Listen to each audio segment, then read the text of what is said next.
Welcome back to the Crochet Chronicles, my friends at yarnspirations.com. Today is the Sprig Stitch. This is a dense stitch, just like your host today, dense.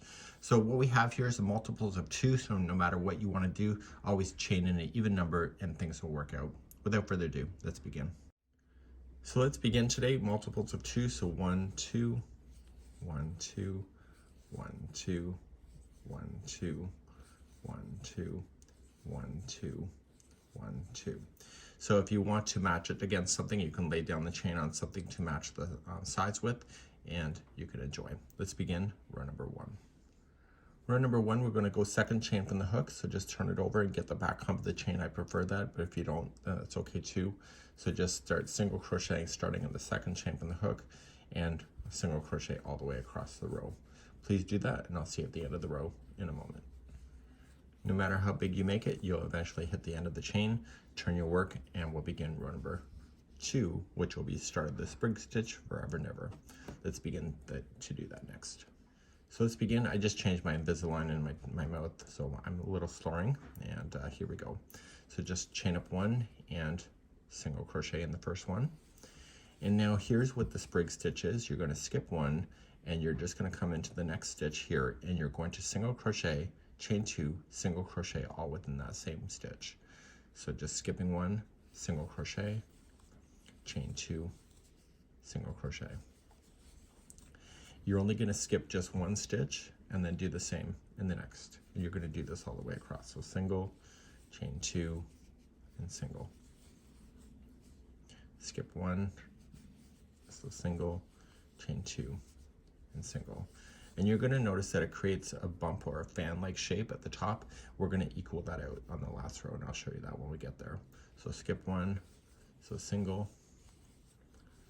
chain 2, and single. And you're going to do this all the way to the end of the row. Put me on pause and do that. And for those ready to continue, here we go. So you're going to continue all the way to the end, and just skipping 1, single, chain 2, and single. And you're going to skip the second last one, and right into the last one itself, you're going to single crochet. And this will be what it looks like. Turn your work. Let's begin row number 2. So start again. We're going to chain up 1, and you're going to single crochet in the first one. And then you're going to Sprig Stitch in the chain 2 spaces all the way across. If you're not sure, use your fingers and kind of pull it apart.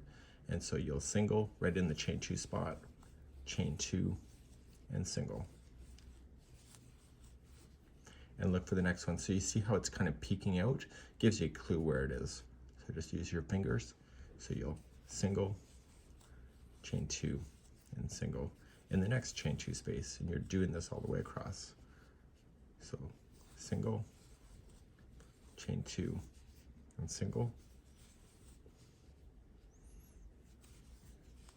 Okay, so do this all the way across, and I'll see you in the next row, or the end of the row in a moment. For those ready to continue, just continue all the way to the last Sprig Stitch, make it a sprig. And then once that last one is in, you are going to single crochet to the last single crochet that's available in the row. So you're going to turn your work. And you're going to continue to do the same thing. So just chain up 1 and just concentrate on the chain 2 spaces. So with different yarn and different hook sizes, it may be harder to see. So I have a bit of a thicker yarn today for demonstration purposes, but it also makes my life a little bit easier too. So maybe this kind of stitch is great for bulkier yarns. You have the density of it, and so it will not have open holes like you would if it was like a really thick yarn, just doing double crochets.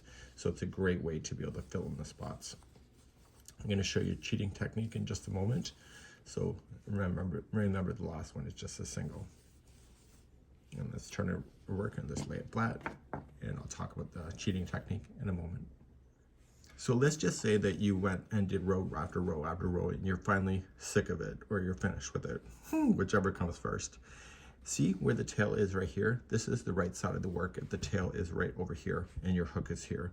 So this means that when I go to cross with the final row of just a single crochet, then it will keep everything in balance. So here's what we're going to do.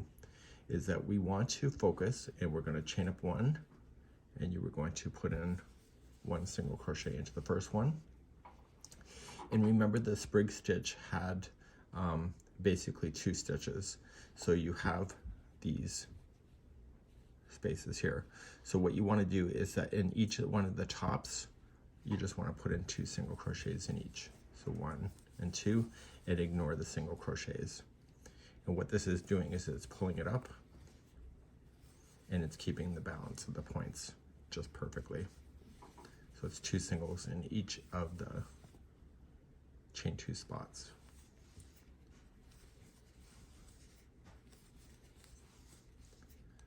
Okay, and you're going to go all the way across just like that. And then eventually you're going to come into the other side. And in the other side, to keep the balance, you need to go into the first single crochet that's part of the sprig, and also the last stitch to keep the balance going.